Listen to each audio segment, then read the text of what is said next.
NCERT సిలబస్లో మార్పు. ఈ మధ్యనే చావా సినిమా చూస్తూ ఒక చిన్న పాప శంభాజీ మహారాజ్ యొక్క త్యాగాన్ని చూస్తూ ఏడ్చి, ఈ కథ నాకెందుకు చెప్పలేదు, మా సోషల్ టెక్స్ట్ బుక్స్లో ఈ కథ ఎందుకు లేదని ప్రశ్నించింది. మన చరిత్రను, మన దేశానికి ఉన్న గొప్పతనాన్ని తరువాత తరానికి అందించడంలో మనం విఫలమయ్యాం.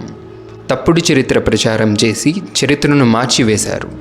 మన భారతదేశ నిజమైన చరిత్రను మన తరువాత తరాలకి అందించవలసిన అవసరం ఎంతైనా ఉంది. అయితే ఇప్పుడు ఎన్సీఈఆర్టీ కొత్త సిలబస్ ప్రవేశపెట్టింది. Mughals brutality acknowledgement, Hindu Kings glorified, Hindu family values restored ఇలాంటి అంశాలపై ఎన్సీఈఆర్టీ కొత్త సిలబస్ ప్రవేశపెట్టింది. ఇన్నాళ్ళు మన చరిత్రలో బాబర్, అక్బర్, ఔరంగజేబ్లను మహాత్ములుగా చెప్పబడ్డారు. వారు దేశాన్ని ఎంతో అభివృద్ధి చేశారని మన పుస్తకాలలో మనం చదువుకున్నాం. అయితే మొట్టమొదటిసారిగా బాబర్ నిజస్వరూపాన్ని బయటపెట్టారు.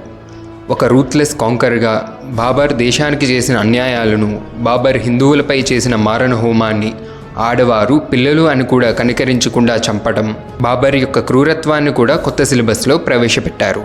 అలానే ఔరంగజేబ్ హిందూ దేవాలయాలు, విద్యాలయాలు ఎన్నో ధ్వంసం చేశాడు. బెనారస్, మథుర, సోమనాథ్ అలాగే జైన్ మరియు సిక్కు దేవాలయాలను కూడా ధ్వంసం చేశాడని కొత్త సిలబస్లో ప్రవేశపెట్టారు.